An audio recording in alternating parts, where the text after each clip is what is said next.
ter 2, ter 5, ter 500 membros participando da conferência, o que menos importa.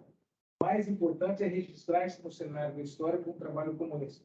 Espero que vocês da biblioteca tenham a audácia de já sair daqui com a data do segundo, para que todos nós possamos fazer isso. E com certeza, o colega sabe, o importante é plantar a semente da produção do conhecimento. Isso vocês fizeram. Então, somos muito lisonjeados e honrados por vocês terem dado esse passo, por você ter aceito o convite para estar aqui conosco. Enfim, é isso. Obrigado. Eu não pude estar com vocês ontem, mas com certeza vou estar na sua segunda parcela da tarde com os meus alunos. Você vai esconder ela escolheu você, porque nós queríamos, vamos lá hoje, bater com a cara na porta. Você vai fazer lá o cara? Agora de manhã. Perfeito. Acho que Não, porque eu pude beber aqui para ele. Caso você queira, pode começar a falar. Certo. Só para ver se eles estão esperando. Tá, então aí. Pronto. Maravilha.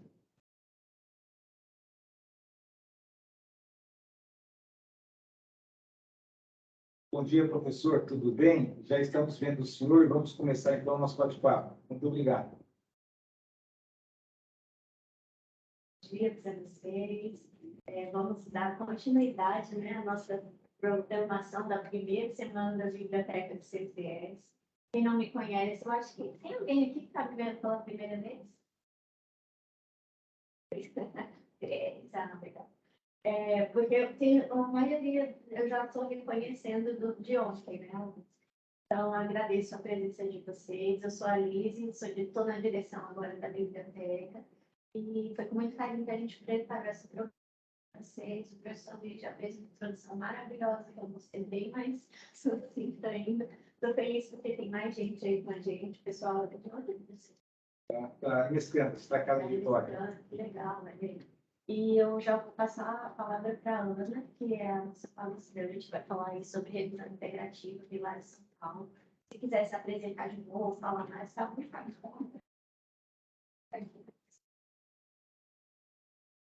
Tá bom? Bom, bom dia a todos. Eu agradeço a biblioteca.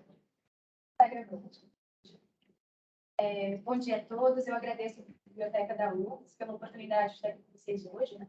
Eu sou Ana Carolina Alencar, eu sou enfermeira, fiz meu mestrado na Escola de Enfermagem da USP.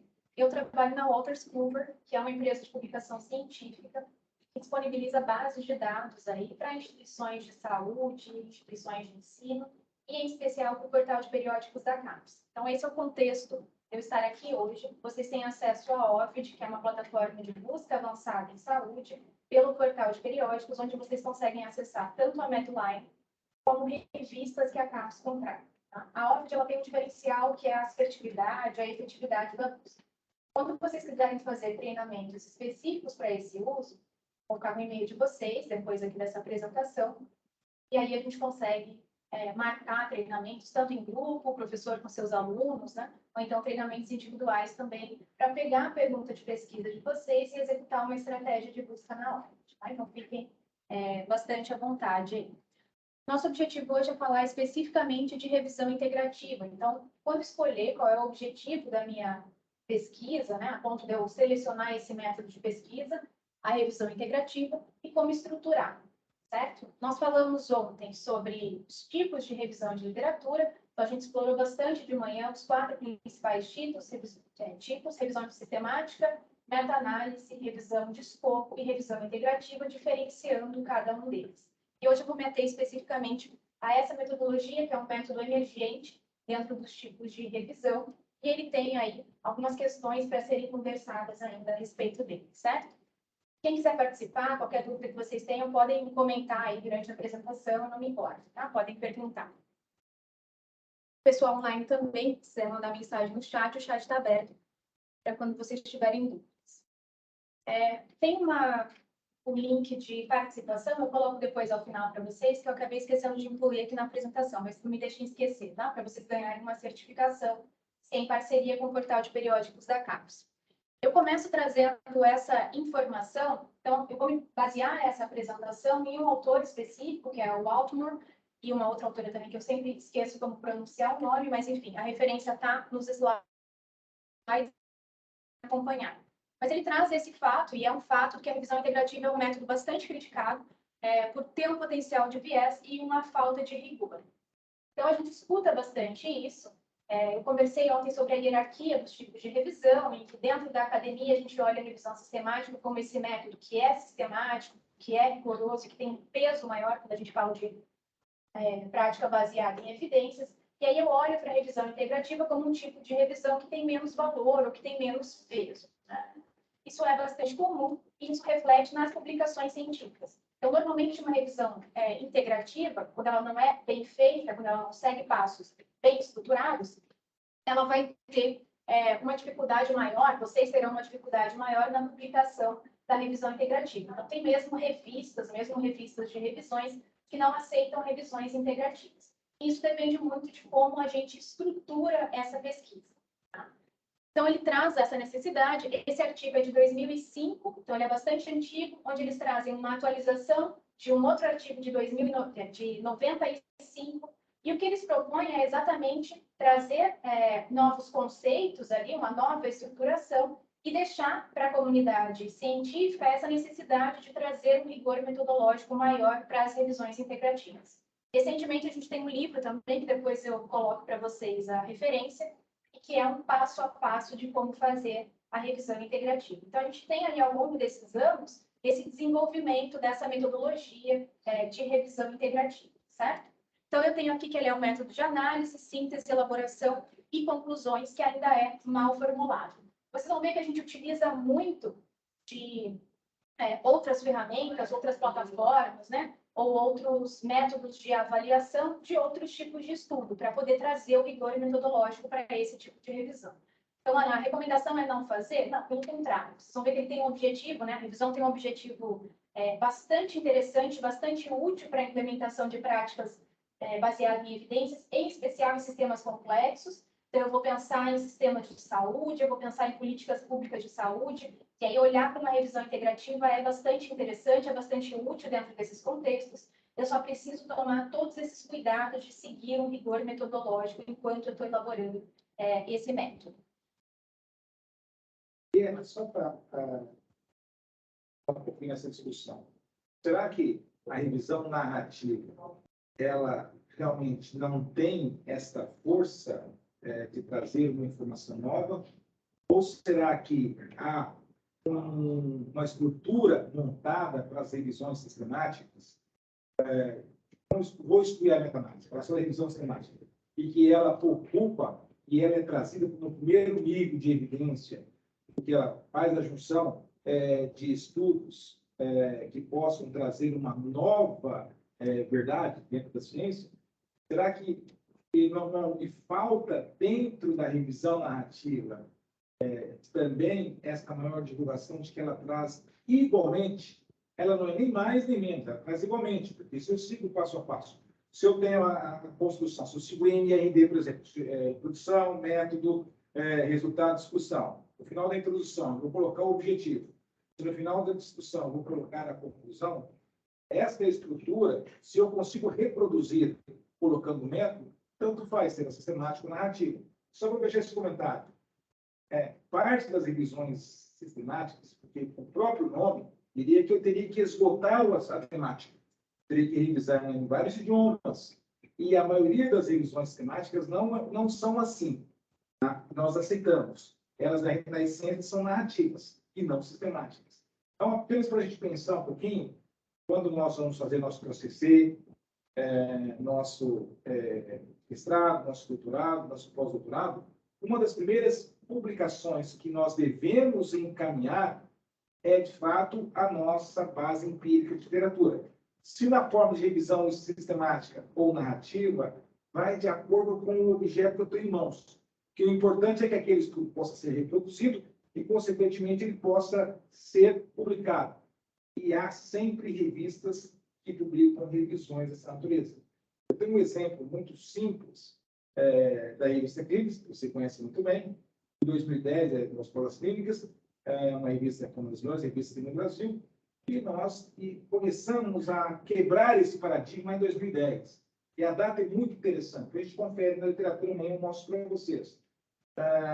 No dia 1º de abril de 2010, dia da mentira, nós fizemos uma submissão de uma revisão narrativa para aquela revista. No dia 6 de abril, nós recebemos 2 pareceres, aqui pelo Maurício, que é o editor, de 2 bons, segundo ele, revisores, aprovando nossa revisão para publicação imediata sem nenhuma correção narrativa. E ali nós quebramos um paradigma, mostrando que o que interessa não é o tipo da revisão, mas sim o rigor que você faz em ter uma pergunta de pesquisa, em ter um método que possa ser reproduzido, que ter resultados que consolidem o objetivo e, acima de tudo, conclusões que avancem o conhecimento. A revisão narrativa é muito importante. Então, eu só fiz esse detalhe, mais uma vez, desculpe a interrupção, mas para trazer ainda mais a importância que é uma temática como essa, que nós não valorizamos porque nós não conhecemos. Eventos desse jeito, senhores, são fundamentais de serem reproduzidos para trazer luz ao conhecimento. Nós valorizamos aquilo que nós conhecemos. Uma tendência do ser humano. O que não está aos nossos olhos, nós desprezamos. Então, a sua colocação é muito interessante e traz uma contribuição bastante importante para que nós possamos aumentar o número de revisões, porque todos nós gostamos de sentar aí numa revisão. Fazemos um apanhado rapidamente sobre o objeto que nós estamos trabalhando. É muito importante esse tópico que você está colocando.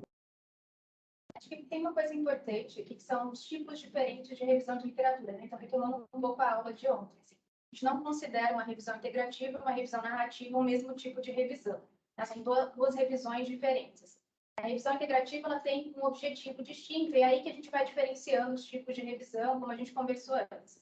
A revisão narrativa ela vai fazer esse apanhado também do que está publicado na literatura, mas ela não tem aquela discussão a partir de teorias, como a gente colocou ontem, né? Então, eu não tenho essa possibilidade de fazer inferências, de discutir conceitos ou discutir teorias a partir do que está colocado. O professor está certíssimo quando ele fala que o objetivo principal é seguir um rigor metodológico para a elaboração dessas revisões. O que acontece? Quando eu não tenho algo sistematizado, fica muito mais difícil de que os profissionais, de que os estudantes, de que os pesquisadores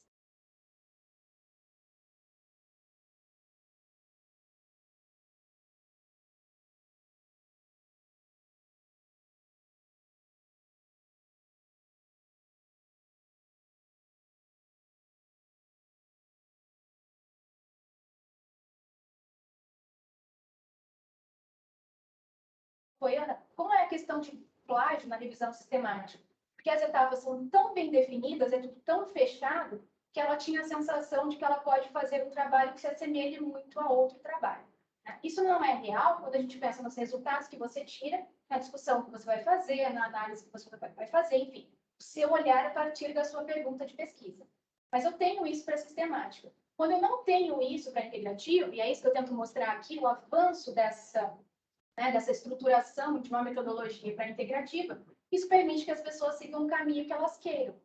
E aí, quando eu tenho aí algumas barreiras na minha trajetória, eu vou fazendo adaptações, porque é o meu mestrado, é o meu doutorado, é a minha pesquisa. Então, nem todo mundo tem esse compromisso que o professor coloca aqui como algo extremamente importante de seguir uma metodologia rigorosa. Talvez eles nem achem que estão fazendo uma coisa que é ruim, que vai ter implicações ruins, mas no caminho da pesquisa isso está permitido porque eu não tenho algo sistematizado e estruturado, certo? Então, é por isso que vem essa colocação de que ainda não é um método rigoroso e que ele ainda tem aí uma abertura para alguns vieses. Eu trouxe aqui, eu fiz uma busca rápida na OAB de Medline hoje de manhã, só para vocês entenderem como as revisões integrativas elas são um método emergente, né? Então, eu tenho a primeira publicação dentro da Medline na OAB, ela é de 1970. Então, a gente publica revisões integrativas há bastante tempo já. Mas, quando eu olho, em comparação com as revisões sistemáticas, ela diz respeito a 1,7%. Eu tenho 194 mil publicações, onde o título coloca que aquela é uma revisão sistemática, com ou sem meta-análise. Eu tenho 13 mil publicações de revisões de escopo, que são hoje o tipo de revisão que mais chama a atenção dentro da academia. todo mundo, é a revisão da moda, agora a revisão de escopo, e eu tenho depois as revisões integrativas com 3.313, ou seja, 1,7% das revisões sistemáticas e 24% aí das revisões de escopo. Tá? Então, a gente precisa ampliar esse rigor metodológico e, sim, fazer uso desse tipo de revisão para essas perguntas de pesquisa que estejam relacionadas, como eu comentei, a teorias, a conceitos, né? A gente vai falar um pouco melhor disso aí à frente. Então, quando eu aplico as revisões integrativas, quando elas são úteis, né? Elas são aplicáveis para o cuidado de saúde. Então, geralmente, eu vou usar as revisões integrativas para evidências complexas relacionadas a sistemas de saúde, relacionadas a processos de trabalho, a questões assistenciais e, sim, a questões clínicas também. Mas sempre entendendo que as revisões integrativas, elas estão aí relacionadas, como eu comentei já, a teorias, a conceitos, né? É aí que a gente vai pensar na utilização de uma revisão integrativa. Ela pode influenciar políticas públicas de saúde, assim como os outros tipos de revisão também, mas aqui, como ela permite que a gente faça essa discussão com o conteúdo, e aí, como eu coloquei, essa inferência, né? Eu estou discutindo a partir de uma teoria, eu estou discutindo a partir de um conceito, ela vai permitir que a gente utilize, que a gente aplique em políticas de saúde, ou como eu já falei, no processo de trabalho, no hospital, na atenção primária, onde for interessante para vocês utilizarem essa informação. Ela também permite que a gente faça o melhor uso das evidências disponíveis. Então, também tem essa diferenciação, né? Então, o professor coloca essa questão da pirâmide de evidências, onde as revisões sistemáticas, elas têm ali um peso maior. As revisões sistemáticas, como eu falei ontem, elas são revisões que são comparativas, né? Então, eu estou tentando encontrar as melhores evidências disponíveis, e aí, a partir desse encontro das melhores evidências, eu vou ver o nível de evidência. Eu também trabalho posteriormente com classificação de recomendação. Então, aqui a gente está fazendo um foco muito, realmente muito focado, muito direcionado, né, para aquela pergunta que é bastante específica, para eu encontrar as respostas relacionadas às melhores evidências, a melhor informação disponível, né, relacionada a um diagnóstico, a um tratamento.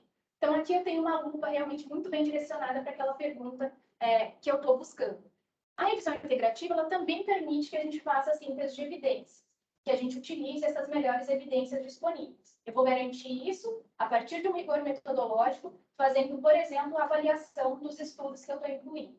Mas ela permite isso também porque é o único método que permite que a gente utilize diversos tipos de estudo. Então, na revisão sistemática, eu preciso utilizar tipos de estudo que são semelhantes ou que são iguais, né? Eu vou trabalhar com ensaios clínicos randomizados. A mesma coisa para meta-análise, vou comparar métodos quantitativos, porque aqui eu estou fazendo comparação, e aí, como eu comentei, a gente precisa comparar iguais. Na revisão integrativa, eu posso utilizar estudos, pesquisas de diversos tipos de estudo. E aí eu vou ter uma forma específica de avaliar cada um desses estudos e também de compará-los, não no sentido de análise comparativa, mas sim de retirar ali as informações, extrair as informações que estão dentro desses estudos, tá? Mas é isso que permite também que a gente faça esse melhor uso das evidências aí que estão publicadas nessas revisões integrativas. Já coloquei que ela é útil para gerar ou refinar uma teoria ou hipótese, permite a inclusão de várias perguntas de pesquisa ou hipóteses também, as demais também permitem, né? Eu posso fazer uma revisão sistemática com mais de uma pergunta, mas eu vou precisar seguir um caminho determinado para encontrar as respostas para cada uma daquelas perguntas. Então, toda a minha trajetória da revisão sistemática ela vai precisar ser replicada para cada uma das perguntas. Enquanto aqui, eu posso ter várias perguntas e na minha análise posterior, é quando eu vou identificar as respostas para essas perguntas que eu estou respondendo no decorrer da pesquisa. Integra diversos desenhos de estudo, como eu comentei, diversos tipos de estudo. E é um ponto interessante porque é o único método que permite revisão integrativa de revisões sistemáticas, né? A revisão narrativa ela também permite aí revisão de revisões sistemáticas, enfim. Eu comentei ontem que tem 2 estudos, um de 2009 e outro de 2016, que mostram a quantidade de revisões que a gente tem publicadas. Então, de 2009 mostrava 14 tipos de síntese de conhecimento, enquanto de 16, 25 tipos de síntese de conhecimento. Que a gente precisa identificar qual método responde àquele objetivo da nossa pesquisa, qual método responde à nossa pergunta de pesquisa, certo? Então, nesse caso, eu tenho essas possibilidades para a revisão integrativa. vai permitir ao final, então, o que eu quero com essa revisão integrativa, né? Qual é o meu objetivo? Então, eu faço essa discussão dos meus resultados a partir dessa teoria, a partir dessa hipótese, né? Ou a partir desses conceitos que eu estou tentando testar ou identificar, e ela vai permitir tanto que eu identifique lacunas de conhecimento na literatura científica, que eu gere novas questões de pesquisa, ou que eu consiga desenvolver aí quadros teóricos. Algo que é um pouco semelhante à revisão de escopo, por exemplo, só que, como eu expliquei ontem, a revisão de escopo é esse olhar panorâmico para o que está publicado na literatura científica, né? Então, eu quero saber sobre uma determinada intervenção, eu vejo todos os métodos ali que podem me ajudar, podem ser aplicados para aquela determinada intervenção, para aquela determinada doença, a partir da sua pergunta, e aí você vai escrever a respeito disso e identificar, pode discutir quais são essas intervenções, como elas se relacionam, mas é sempre esse olhar panorâmico, esse recorte do que está publicado a respeito, né? Quais são as características disso, existe uma lacuna de conhecimento, né? Existe uma outra discussão a ser feita aqui, mas é esse retrato mesmo panorâmico porque está publicado. E é sempre importante, como eu já falei, lembrar que não é um estudo comparativo. Então, eu vou falar em comparação à frente na análise, mas não é comparação enquanto método comparativo, como a gente faz com a revisão sistemática. Tá? É só uma forma de organizar ali as nossas informações. Aqui são alguns exemplos. Então, hoje no Brasil, a Cássia Baldini e o grupo dela na Escola de Enfermagem da USP são dos grupos que eu conheço que mais publicam e também trabalham com revisão integrativa. Elas fizeram esse trabalho em 2014, que foi escrever um artigo, e elas fizeram uma busca bastante ampla também na literatura, sobre conceitos e métodos da revisão integrativa para a enfermagem. Esse é um ponto interessante, porque a revisão integrativa ela é bastante utilizada para a enfermagem, né? Acho que ela é inicialmente utilizada ali para a enfermagem, e hoje ela vai ganhando espaço também para as outras profissões de saúde, até, quem sabe, um dia alcançar aí, um lugar maior também na medicina, né? Ou em outros campos. Elas têm outras duas publicações que eu consegui encontrar na Medline.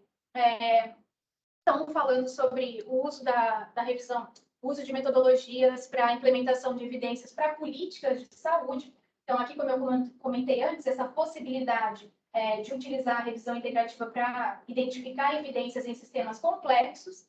E depois também ela fala ali de programas, avaliação de programas também e serviços na área da saúde, e ela faz uma revisão integrativa sobre conceitos teóricos e metodológicos. Tá? Existem revisões integrativas de assuntos que são mais clínicos, ou assuntos mais qualitativos, né? Ainda voltado para assistência, para clínica, sim. Se vocês fizerem uma busca básica, como eu fiz hoje, colocar lá no título só revisão integrativa, vocês vão ver N assuntos que podem ser abordados aí a partir de uma revisão integrativa. Desde que eu tenha esse objetivo de fazer essa discussão de hipóteses, de teorias, de conceitos, né? A partir disso. Então, essas são as etapas que são sugeridas aí por Whitemore e Neffel, tá? E essas são as que eu vou seguir hoje. Esses são os autores mais citados quando a gente olha os artigos de revisão integrativa. É um artigo de 2005, como eu comentei, e isso está relacionado exatamente a essa falta de termos algo sistematizado, estruturado para a construção das revisões integrativas. Ainda assim, são bons passos, né? São bastante interessantes. Ao final da apresentação, tem um outro artigo que é mais recente, ele tem uma estruturação de passos um pouco diferente, mas ele é muito legal para a graduação. Então, se alguém aqui for da docência, né, ou estiver trabalhando com alunos de iniciação científica, ele traz uma linguagem mais fácil, porque ele foca especificamente na enfermagem. Tá? Então, estudantes de enfermagem, perdão. E aí ele tem uma linguagem ali mais fácil explicando cada uma das etapas. Mas, basicamente, a gente vai começar a nossa revisão integrativa, como a gente começa todos os tipos de revisão, ou aí as pesquisas primárias também, né, os estudos primários, identificando o nosso problema. Depois a gente passa para uma busca na literatura científica e avaliação crítica dos resultados. A gente falou bastante disso ontem, eu vou falar agora especificamente para a integrativa, mas são passos que são muito semelhantes aí também aos outros tipos de revisão. Depois nós temos a análise dos dados, e aí na análise dos dados é onde a gente tem uma grande diferenciação nesse processo de revisão integrativa. Né? Ele começa com uma redução das informações que estão dentro dos artigos, dos estudos primários, demonstração dos resultados, uma comparação desses resultados, e aí naquele formato que eu comentei, eu vou começar a identificar ali cada um dos resultados, desenho de conclusão e verificação. Então, eu já começo a fazer a conclusão ainda na análise. Eu vou tirando informações ali ainda na análise. E aí eu finalizo com a minha conclusão e as implicações, como eu comentei, desses achados para aquele tema, para aquela pergunta de pesquisa, para aquele tópico com o qual vocês estão trabalhando. Tá? Então, vamos passar agora de um por um. Primeira, identificação do problema. E aí, ontem eu dei aquela aula de como realizar a pergunta de pesquisa a partir do método PICO. Né? Então, só lembrando a vocês, a gente nunca começa a nossa pesquisa, seja no mestrado, no doutorado, dizendo nós vamos fazer uma revisão sistemática, nós vamos fazer uma revisão integrativa.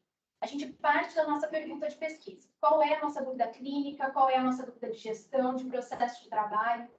E a partir da nossa pesquisa, da nossa dúvida inicial, é que a gente vai encontrar um método. Então, que método eu vou utilizar para poder responder a essa pergunta? Que método responde a minha pergunta? Então, aqui a gente vai ter uma pergunta de pesquisa que é bem formulada, e a pergunta de pesquisa que é bem estruturada, que é bem formulada, ela vai permitir que isso reflita em toda a sua pesquisa. Então, eu vou ter depois uma estratégia de busca bem estruturada, eu vou ter limites bem definidos, ter uma pergunta bem estruturada, bem específica, como eu bati bastante na tecla ontem, vai permitir que a gente operacionalize ali, como está colocando, toda a nossa estratégia de busca de fontes primárias dentro da literatura. Então, essa é uma etapa bastante importante. E, para isso, a gente tem métodos que ajudam nessa formulação aí da pergunta de pesquisa. A apresentação de ontem focou especificamente na metodologia PICO, né, no acrônimo PICO, que é população, intervenção, comparação ou desfechos. Ou eu posso pensar no meu paciente, nas minhas intervenções, no comparador e nos desfechos. Essa metodologia PICO, ela tem variações, eu não preciso necessariamente utilizar todos os componentes de PICO. Então, aqui tem várias outras variações, né? Eu posso incluir um elemento de tempo. Então, qual foi o tempo de exposição do paciente a essa determinada intervenção? Quanto tempo esse paciente ficou em observação? Né? Há quanto tempo esse paciente toma esse medicamento? Enfim, várias possibilidades aqui. Eu posso incluir os tipos de estudo. Né? Então, talvez eu esteja analisando algo e os tipos de estudo são relevantes já na minha pergunta de pesquisa. Então, eu posso colocar ali também. Ou eu posso me ater só à população, intervenção e desfechos. Então, a gente já aprendeu ontem que a PICO, ela não exige que a gente contenha todos os componentes de PICO aí na minha pergunta. Um outro método também, que já não tem esse peso tão grande quanto a PICO, não é tão reconhecido, é o SPIDER, que fala de uma amostra, fenômeno de interesse, o desenho de estudo, né? Como a gente tem ali o desenho de estudo também na PICO com TS, uma avaliação e o tipo de estudo também ao final. Tá? Então, são alguns acrônimos, algumas metodologias que vão ajudar nessa estruturação de uma pergunta de pesquisa que possa ser respondida, que seja assertiva, que vai fazer com que a gente encontre as melhores respostas aí para aquela nossa pesquisa que nós estamos desenvolvendo.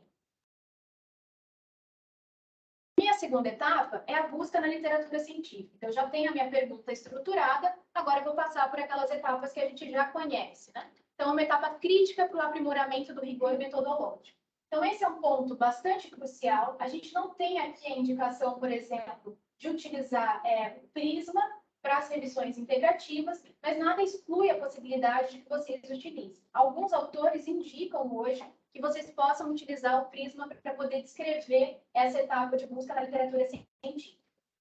Então, teria que identificar se seria o Prisma para revisões sistemáticas ou o Prisma para revisão de escopo, mas existe uma possibilidade de vocês pegarem outras ferramentas que ajudem vocês a fazer essa etapa com maior rigor metodológico.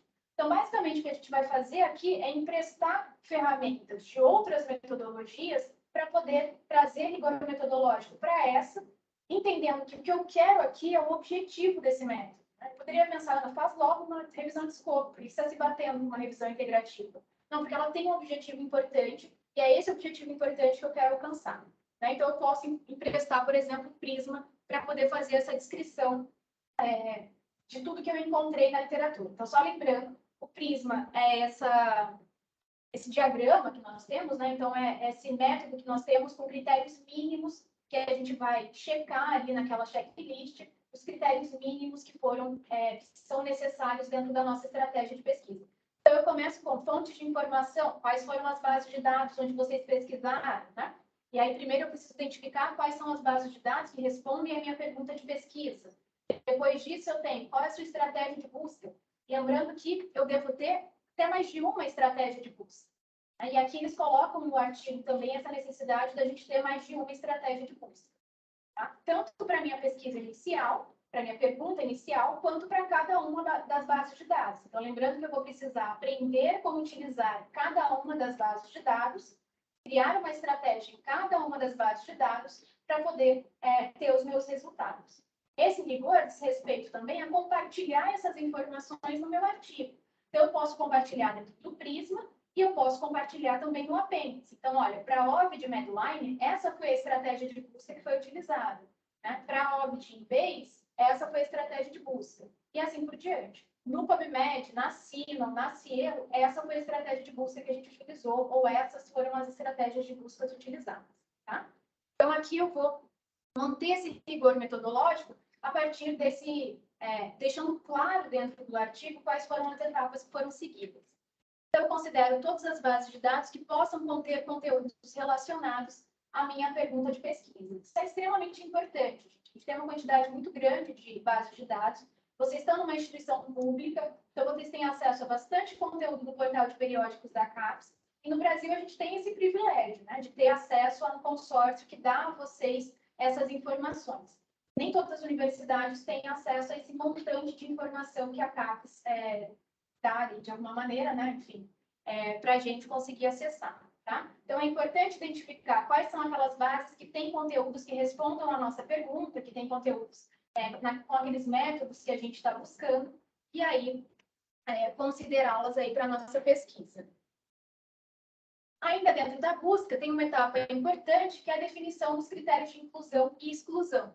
Então, tem uma sugestão aqui de que a gente inclua alguns tipos de estudo dentro de uma revisão integrativa, como os ensaios clínicos randomizados, os prospectivos, coortes, caso-controle, estudos transversais, e aí as revisões sistemáticas e as meta-análises também.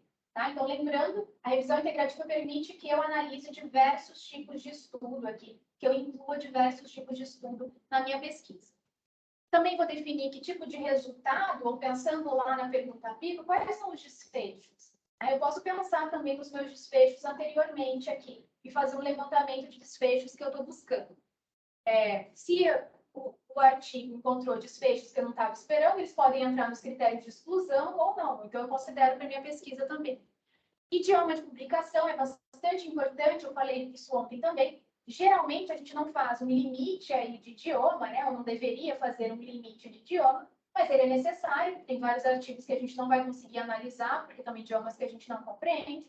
Vocês podem optar pela tradução, desde que vocês tenham uma garantia de que não há erros grosseiros de tradução, ou que essa tradução não vai gerar aí uma má interpretação cultural também.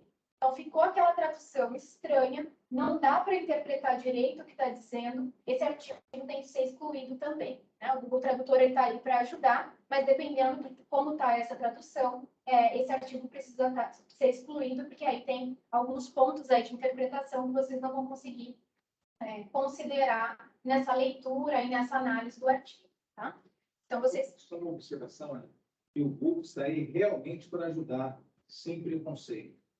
A utilização do Google é uma ferramenta disponível, gratuita, que nós podemos usar a qualquer momento para executar uma tarefa como essa.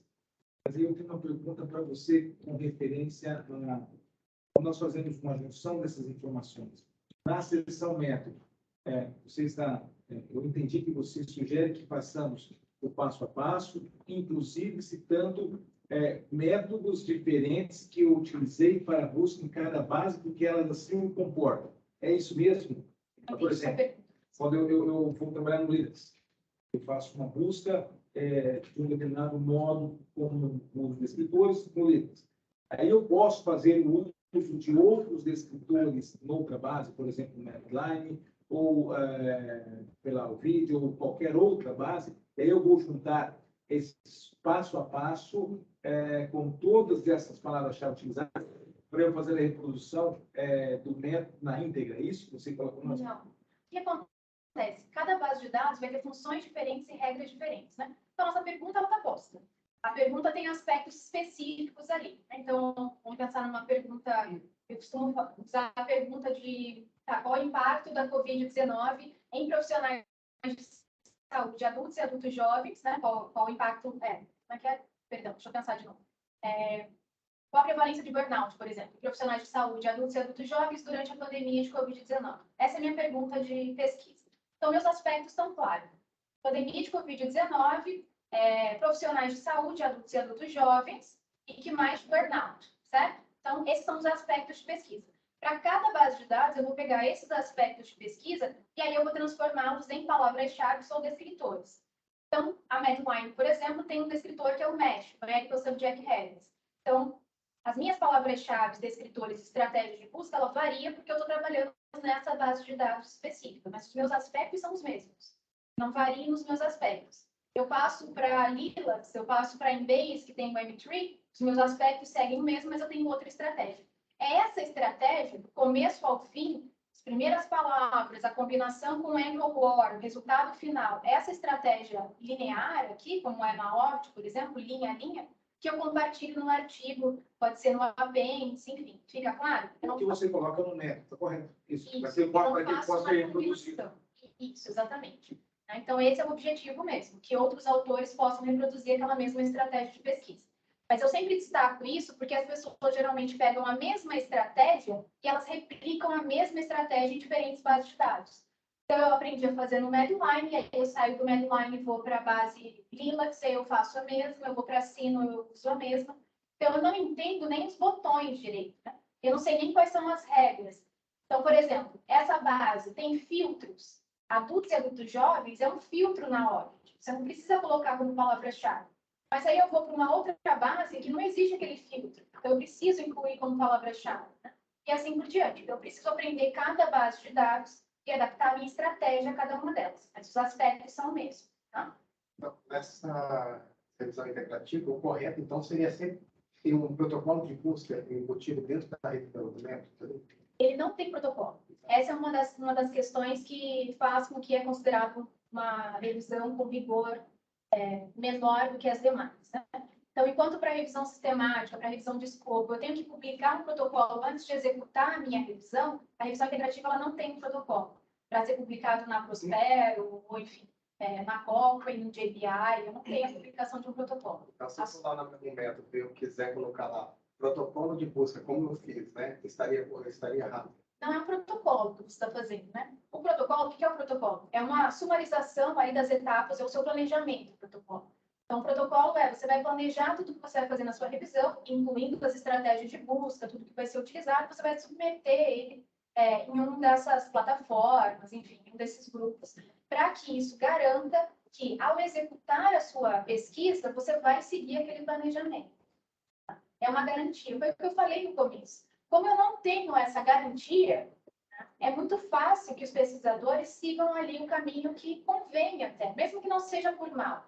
Mas, enfim, o protocolo, quando eu publico lá no Prospera, ele tem dois objetivos. Um é evitar a duplicação.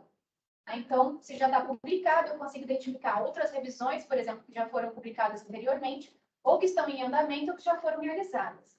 Eu vou pensar, alguém já respondeu a minha pergunta de pesquisa. Existe a necessidade de uma atualização? Não. Então, eu vou fazer. Vou achar outra lacuna e vou fazer a partir de outra lacuna. Mas não vou. Então, você me respondeu uma pergunta aí que, se eu não submeti esse protocolo para a revista, mas eu coloquei ele no meu método, ele não se chama protocolo, ele vai chamar outra coisa? Ele não é protocolo. E qual é essa outra coisa? Aí eu fiquei curioso, qual é essa outra coisa? Chama de passo a passo, qualquer outra É coisa? só a descrição do método. Não, uma É só uma descrição do método. Tipo na narrativa, é uma é só uma descrição estruturação. do método. Por isso que a revisão integrativa ela não tem o que põe o peso da sistemática. A maioria das revistas médicas não publicam revisão integrativa. A enfermagem é uma exceção. Então, mas eu como pesquisador, se eu colocar lá, só protocolo, método. o editor ele pode levar É só um termo protocolo de maneira diferente. Isso aí. Você está chamando protocolo de outra coisa. Deixa eu só fazer isso uma publicação e a gente tentando pegar esse nível. De qualquer forma, eu tenho, para eu validar aquilo que eu publico, eu preciso ir a robustez do método é que vai dizer se a revista vai aceitar ou não. Eu sou editor de revista. Quando eu pego, por exemplo, eu sou editor da área da Scientific Reports. Quando eu recebo artigo na Scientific Reports, seja de qualquer natureza, o que define que eu vou passar para o próximo revisor, e eu faço esse primeiro filtro, é a robustez do método. Eu leio esse método. Eu consigo reproduzir esse método em vários simpósios. Eu vou ter ali, por exemplo, a certeza de que esse método vai ser reproduzido com uma proximidade a 100%, por exemplo, em quantitativo, nós estamos no intervalo de confiança. 95% de intervalo de confiança é impossível. Aqui eu não consigo fazer isso. Mas se ele é robusto, eu consigo fazer esse passo a passo, por exemplo, e lá nós temos, por exemplo, a equipe que nós recebemos, eu recebo, eu falo, ok, eu achei esse trabalho interessante, quero que vá para frente. Verifica para mim a robustez do método. É a única coisa que interessa nesse grupo da Nature, tá? A robustez do método da Scientific Reports. Consequentemente, ele sendo reprodutível, e aí esse passo a passo que você está dizendo, que o professor chamou de protocolo, mas pode ser passo a passo, pode ser qualquer outra coisa. Que a professora traz passo para o protocolo, eu teria que fazer um registro, foi o que eu entendi que você colocou no Prospero, por exemplo. Nós efetivamente conseguimos fazer essa reprodução, o que dá a robustez, e aí eu quero o paradigma de que ele não é um estudo que seja tão robusto quanto a revisão sistemática. Porque a partir do momento que você está fazendo isso, você está dando robustez a ele. E eu acho que esse é o grande achado do processo. E ele dá tanto trabalho quanto a revisão sistemática. A gente pode até achar que, olha, fazer uma revisão dá mais trabalho. Tudo dá muito trabalho. Fazer bem feito dá tanto trabalho quanto fazer mal feito. Então, na dica, vamos fazer bem feito. E o passo a passo que vocês estão tendo... A professora Karine Sangaletti, que é uma das autoras daquele primeiro artigo da Cássia Baldini, ela fala que considera até mais difícil do que fazer uma revisão sistemática. Ela considera mais complexo do que fazer uma revisão sistemática. O que aqui a gente vai fazer? Tudo bem, rigor metodológico, você vai seguir, isso está dado, né, para que você consiga publicar, para que consiga ser aceito. Mas depois, quando você vai fazer a discussão a partir dessas teorias, desse conceito, essa é a parte que seria mais complexa. Então, eu não só encontrei na literatura científica, eu estou expondo aquilo, ou fiz uma comparação daquilo, eu preciso agora discutir com essas outras questões que eu estou trazendo. Enfim, essa é a opinião dela. Você está chamando de protocolo? É um método, é a metodologia, é a estruturação do método, tá? Não é um protocolo. Protocolo dentro de revisão é esse documento, né, ou essa estruturação que a gente faz, em que você vai planejar a sua revisão de sistemática, meta-análise ou de escopo, como eu comentei, porque elas têm possibilidade de publicação de protocolo. Você vai chegar nessas instituições ou plataformas e dizer, olha, é isso que eu planejo fazer, esse é o meu protocolo. Tá? E vai submeter. Isso também passa por uma avaliação. Sendo aprovado, você vai seguir com a sua revisão a partir desse protocolo. E é isso que impede que você leve aqueles caminhos tortuosos aí durante a sua pesquisa. Porque você tem um protocolo para seguir. Tá? Então, essa é a função do protocolo. A outra função é a que eu comentei, evitar a duplicidade aí, nas publicações científicas. Tá? Então, isso aqui. Eu quero determinar previamente, dentro da minha pesquisa aqui de revisão integrativa, o que vai ser realizado. Você descreve no método. Que método você vai seguir. A diferença é que você já está fazendo o trabalho, então não tem para quem você enviar isso, para alguém avaliar. Uma outra coisa que permite aqui o rigor metodológico da revisão integrativa é incluir a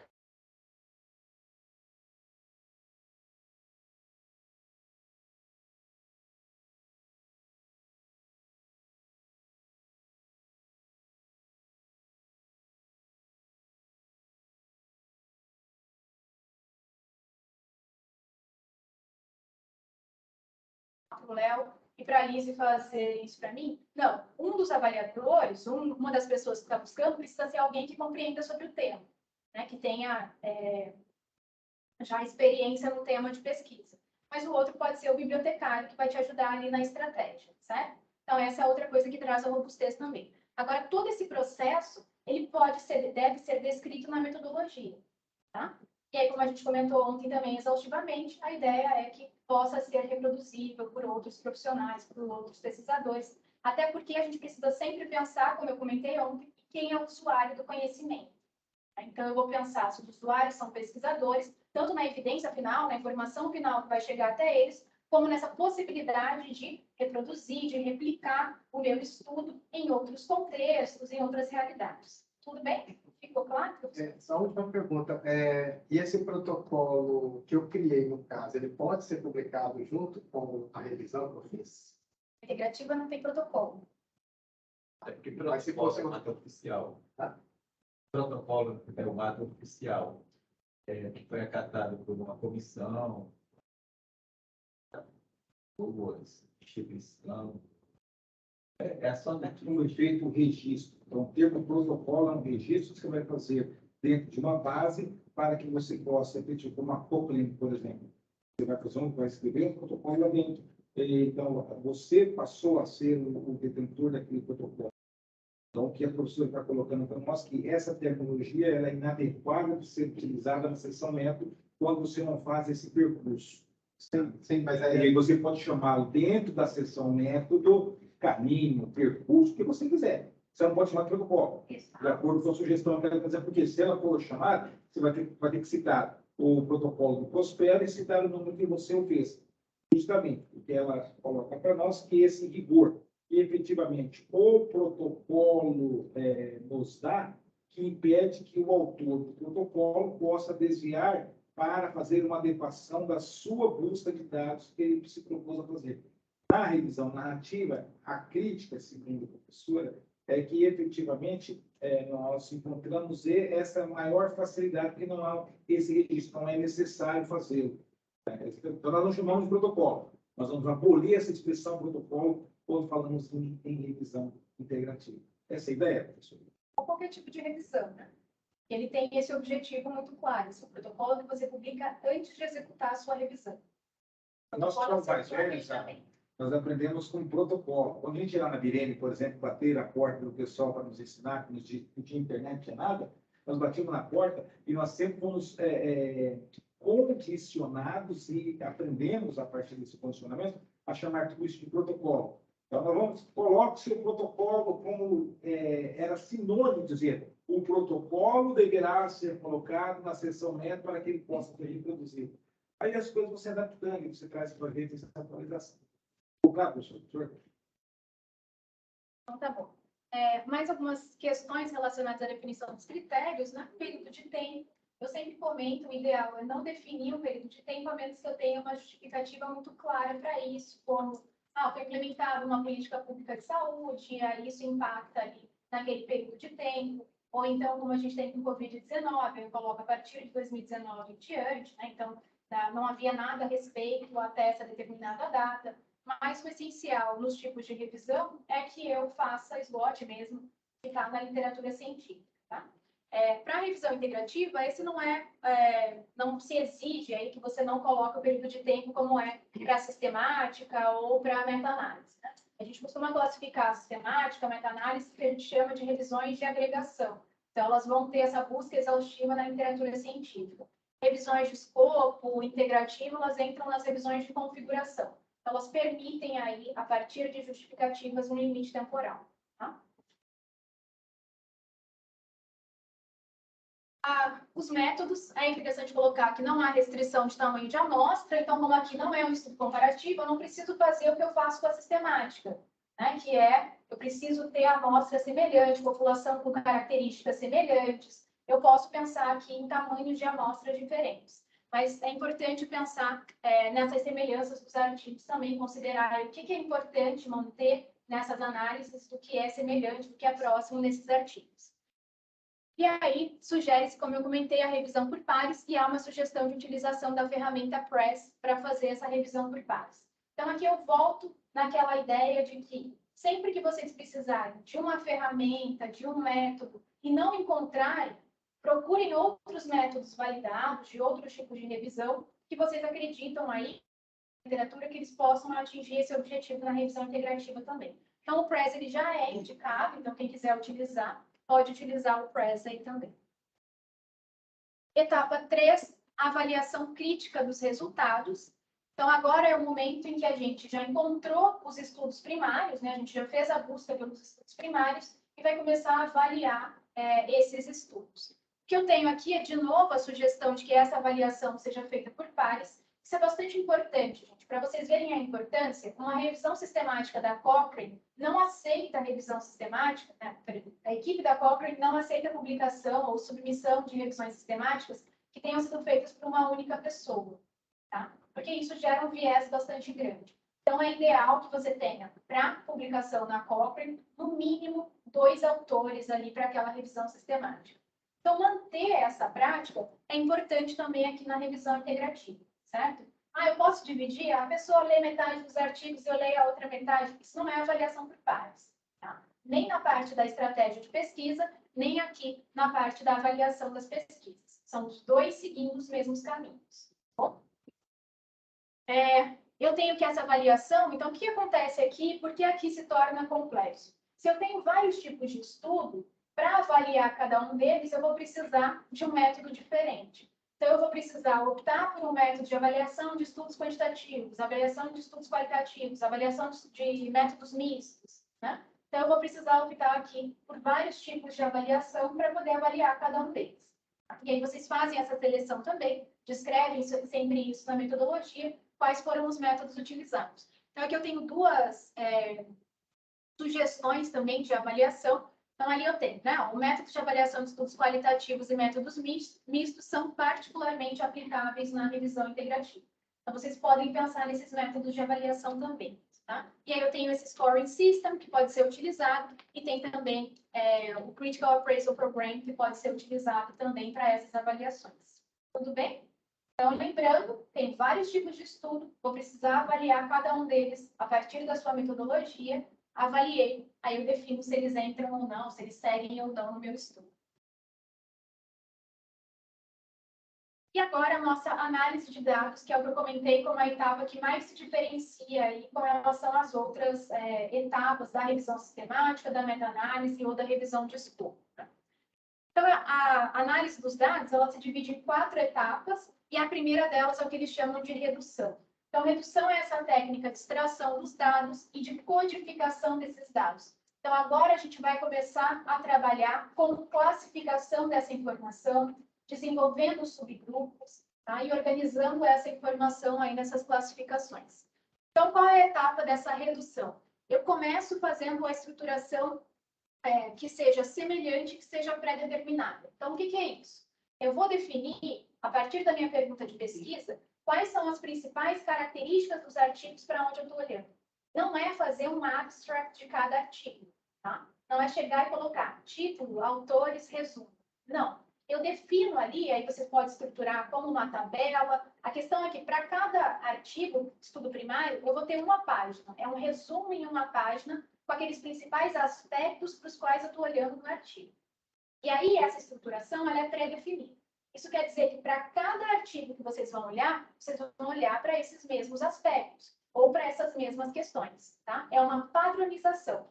Então, eu começo primeiro a fazer essa extração da informação. E eu posso já nesse momento, já que eu estou lendo os artigos e tirando essas mesmas informações da minha pré-estruturação, eu posso começar a categorizá-los aí em alguns subgrupos, né? Então, eu já começo ali a dividir os subgrupos, aqueles que são mais semelhantes. Então, olha, como que eu vejo subgrupos? Eles podem ter população semelhante, pode ser subgrupo temporal. Vocês vão começar a identificar quais são as características que eles se assemelham, quais são os padrões que são apresentados nesses artigos. Então, eu começo a organização dessa informação. Então, vamos lá. Sumarizei a partir dessa estrutura que eu criei previamente, e não fiz um resumão lá do artigo, sumarizei em uma página, e aí eu começo a organizar esses estudos primários em subgrupos. Depois disso, né, e aqui está falando por que a gente faz isso, né? Essa é uma organização sucinta da literatura e vai permitir depois que a gente faça uma comparação sistemática. Então, está aqui de novo a comparação que eu comentei com vocês antes. Então, a partir dessa sumarização de uma página, eu consigo identificar quais são esses padrões que são apresentados em cada um desses resultados, né, ou dessas pesquisas que foram apresentadas. Vamos lá. A segunda etapa da análise dos dados é a exibição dos resultados. Então, tudo bem, eu já organizei cada um por página. Inicialmente, ali, eu já criei subgrupos, né?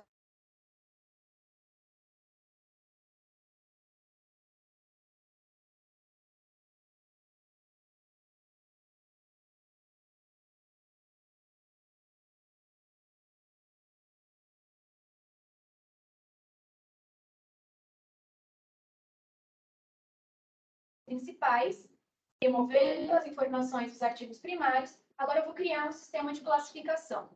Esse sistema de classificação, ele pode ter uma divisão lógica, né, ali relacionada àqueles subgrupos que a gente já organizou, ou baseada também nos tipos de evidência que a gente está buscando. Então, agora é a minha organização desse conteúdo, porque por isso a exibição dos resultados.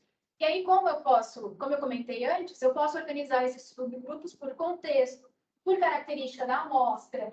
Né? Então, eu vou organizar aqui por meu tipo de população específico, ou por contexto onde eles estão inseridos, né? Comportamentos e atitudes. Então, todas essas variações que tem dentro dos resultados dos artigos, ou das apresentações dos artigos, vocês vão classificar aquelas que são mais interessantes para vocês a partir do olhar e começar a organizá-los dentro dessas classificações. Tudo bem? Tá? Então, organizei a minha informação ali nessa exibição dos resultados. E aí eu começo a comparação. Então, agora sim, eu vou olhar para aquelas variáveis que são semelhantes. Eu vou olhar para as padronizações que tem ali dentro dos meus artigos e vou começar a agrupá-los a partir dessas variáveis semelhantes. E eu posso determinar se é, de novo, uma organização temporal, enfim, quais são esses achados que estão aí colocados. Tá? Então, eu identifico padrões aí. Eu também posso identificar quais são as relações que estão colocadas. Né? Então, dentro desses achados, se há relações entre esses subgrupos, por exemplo. E essa é uma segunda categorização que eu faço. Então, é peneira atrás de peneira, tá, gente? Ao contrário da comparação da revisão sistemática, então, eu encontrei os meus artigos, eu pego aquele dado específico que responde a minha pergunta, que também é bem específica, e agora eu comparo eles, avalio eles para identificar a melhor evidência. Aqui não, aqui eu integro a informação. Então, eu vou precisar sempre fazer essa diluição, tá? Ou essa destilação das minhas informações. E aí, por isso, eu vou fazendo essas classificações organizadas em subgrupos. Então, eu estou olhando para as variáveis semelhantes e agora eu estou agrupando as variáveis semelhantes. E aí, para finalizar...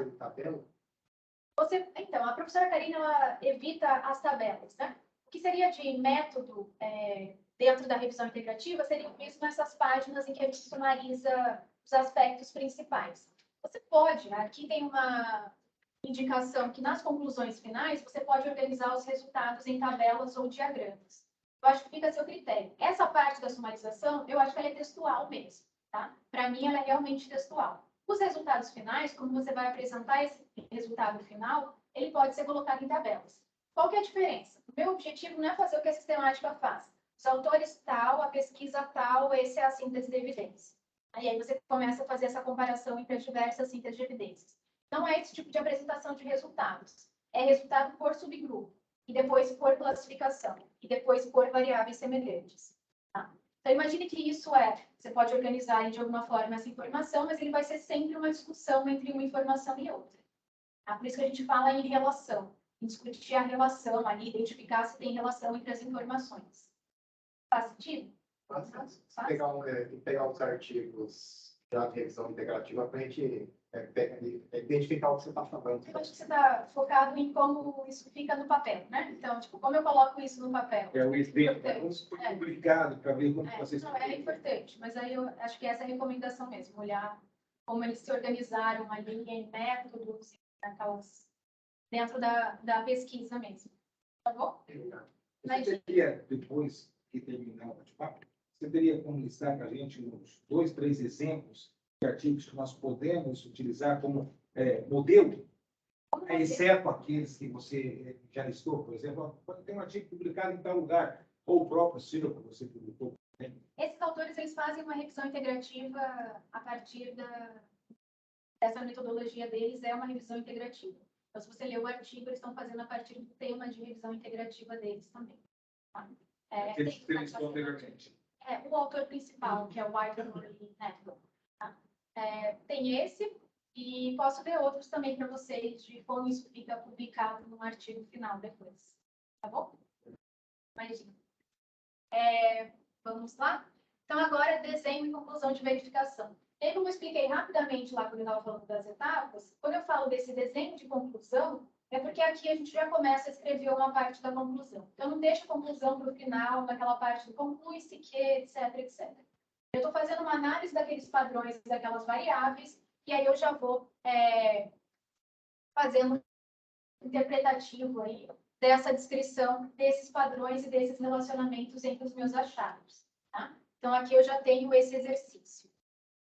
E aí eu grifei aqui essa parte do subsumindo as particularidades no geral, porque é esse exercício que a gente vai fazer. Então, eu vou pegar todas aquelas informações que são muito particulares, tá? E eu vou começar a colocá-las também dentro das classificações, dentro dos subgrupos.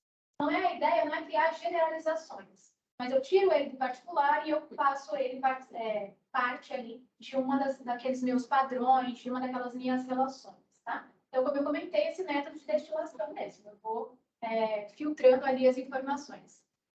Então, os meus padrões e os meus processos, eles são isolados, as minhas semelhanças e as minhas diferenças são identificadas, e eu vou elaborando esse pequeno conjunto de generalizações aí que integram essas informações, tá? E aí, por último, essas conclusões ou modelos conceituais são continuamente revisados para incluir o máximo de dados possível. Então, é por isso que eu começo a minha conclusão já nessa etapa de análise dos dados, porque eu estou revendo a informação constantemente. Né? Então, de novo, a minha extração não é, opa, encontrei a evidência, analisei a evidência, comparei e publiquei. Né? Se é uma evidência, se não é uma evidência, qual é o nível de evidência. Não, aqui eu estou fazendo relação dessas informações. Aqui eu estou extraindo essas informações, criando padrões, variáveis e relacionando elas. Tá? Então, por isso que ele se chama método de revisão integrativo, que a gente está integrando mesmo essas informações. Então, fiz todo esse trabalho e agora a gente vai... desculpa, tem mais um slide ainda da etapa final da análise de dados, que é o que eu já comentei, né? Então, a soma integrada do tópico ou fenômeno de interesse. Tá? Então, eu chego ao final, aquela hipótese, aquele conceito, né? Ou a discussão daquela hipótese, daquele conceito, a partir de todo esse trabalho que foi feito na revisão integrativa. E aí eu posso fazer essas discussões ali. Então, eu tenho um retrato abrangente do meu tópico de interesse a partir da integração dessas informações. Tá? E aí, para concluir, a gente tem a conclusão mesmo, e agora sim, conclusões e implicações. Então, como eu comentei, revisão sistemática, a gente conversa com o nosso conteúdo, eu não só apresento o meu resultado, eu não apresento, existem novas questões a serem estudadas, existem tais e tais lacunas na literatura científica, aqui eu vou fazer essas implicações desses resultados para aquele determinado tópico inicial, para aquele tema inicial. E aí elas podem ser relatadas lá como tabela ou diagrama, como eu falei, é uma indicação desses autores especificamente. Eu cito a Karine com aquele artigo porque ela dá os webinars para a gente, né? Então, se vocês forem assistir os webinars gravados da ORBIT, nós temos de revisão sistemática, Cochrane e JBI, temos de revisão integrativa e revisão de escopo. E aí ela fala bastante lá também sobre não indicar e organizar em tabelas. Mas, enfim, aqui tem essa indicação. Eu também preciso detalhar explicitamente ali quais foram as minhas fontes primárias. Isso a gente pode colocar no apêndice, ou para quem preferir, pode colocar no método também. Geralmente, isso vai ali no apêndice, na revisão integrativa, porque durante o trabalho no método eu estou fazendo esse exercício de criar subgrupos, categorizar e tudo que eu já comentei anteriormente, tá? E aí, o nosso objetivo final, elas contribuem para uma nova compreensão do fenômeno que está sendo estudado, contribuem para implicações para a prática e também contribuem para iniciativas de pesquisa e políticas. Tá? E todas as limitações metodológicas devem ser explicitamente descritas no trabalho. Isso é para qualquer metodologia de revisão. Certo? Prisma, ele está ali para poder orientar a gente naquelas etapas que são seguidas na busca em base de dados, estratégia de busca, mas até no Prisma eu preciso justificar quando há alguma decisão que precisou ser tomada. Né? Então, tal artigo precisou ser excluído por tal motivo. E eu preciso sempre justificar. E é isso, como o professor falou bem antes, que vai manter o rigor metodológico aí das pesquisas de revisão. Tudo bem? Alguma dúvida? Só uma pergunta. No final da conclusão, eu coloquei, eu achei uma lacuna, por exemplo. Né? Eu vou descrever lá o resultado daquela lacuna. Eu posso sugerir estudos naquela lacuna? Eu acho que pode, só acho que não deve. Eu, em especial, de novo, como editor, acho que quando o autor fala, sugiro isso, eu devolvo o artigo para ele e pergunto, por que você não fez? Tá?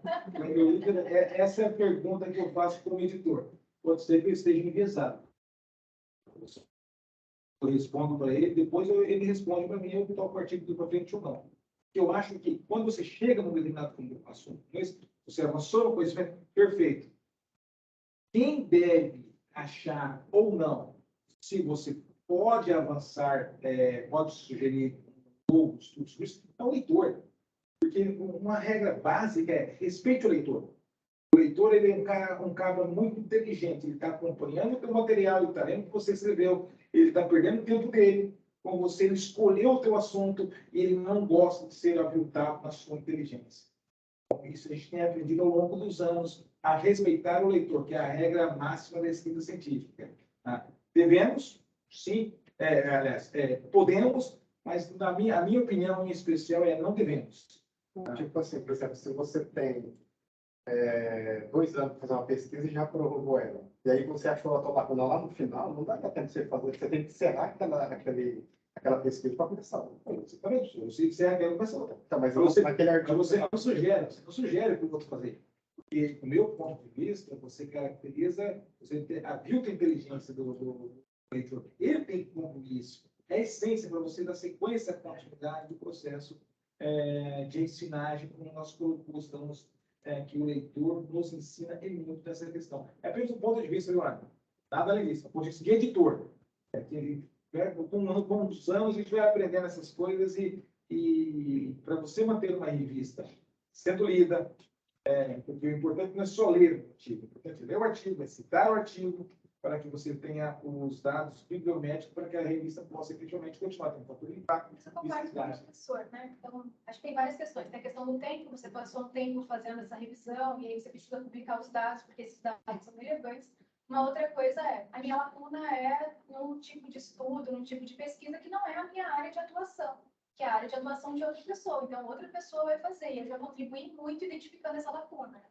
Então, não sei quanto é válido voltar dizendo porque você não faz, porque talvez essa pessoa não tenha capacidade metodológica, enfim, ou não seja nem a área de especialidade dela para ela fazer aquela pesquisa. Então, acho que só fazer a revisão já não é um só, né? Informação é extremamente importante. E é isso, os objetivos da revisão são tanto a gente encontrar evidências para a prática clínica e outros tipos de prática de gestão, implicações em políticas públicas e etc., como encontrar também essas lacunas na literatura científica. Então, é isso, gente. Essa é a avaliação. Então, ganhar o certificado está condicionado aí a fazer a avaliação. Vocês já fizeram? Não? Então, vocês podem ou apontar o celular aqui para o QR Code, ou então digitar o Bitly ali no... A câmera do celular, professor. Só como se fosse tirar uma foto. Está na chácara. E aqui travou, mas tem a lista de presença também, que eu Ana? disse vocês assim. Só um minutinho, já tá travado, eu não consigo falar com vocês. Você está me ouvindo? Só um minutinho. Nós estamos. Agora sim. É só responder esse formulário de avaliação que gera a presença também do pessoal. Não, tem um outro link, eu já mando para vocês aí. Só um minutinho, que estava travado aqui. Ah, tudo bem, obrigado. Pode ir. Ó, esse é o da presença. Olá, pessoal da presença.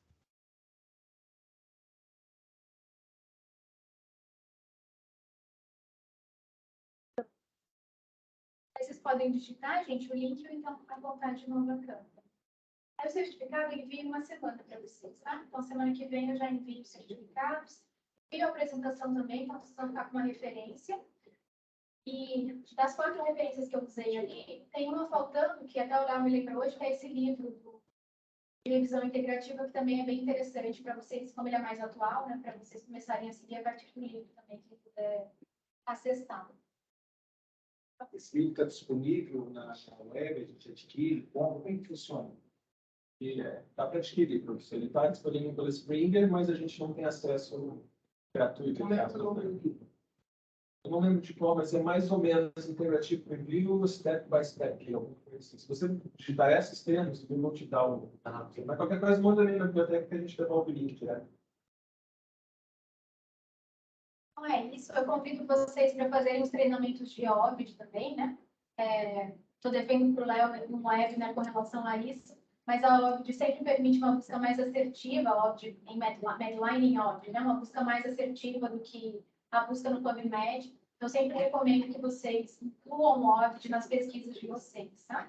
Sejam estudos primários ou revisões, sempre interessante. E vocês vão estar com o meu e-mail, eu vou divulgar para vocês quando tiverem treinamentos e outros webinars. Bem, a gente fica em contato. Obrigada, viu, gente? Desculpa o atraso aí que eu vi que eu passei tempo. Tá bom? Muito obrigada.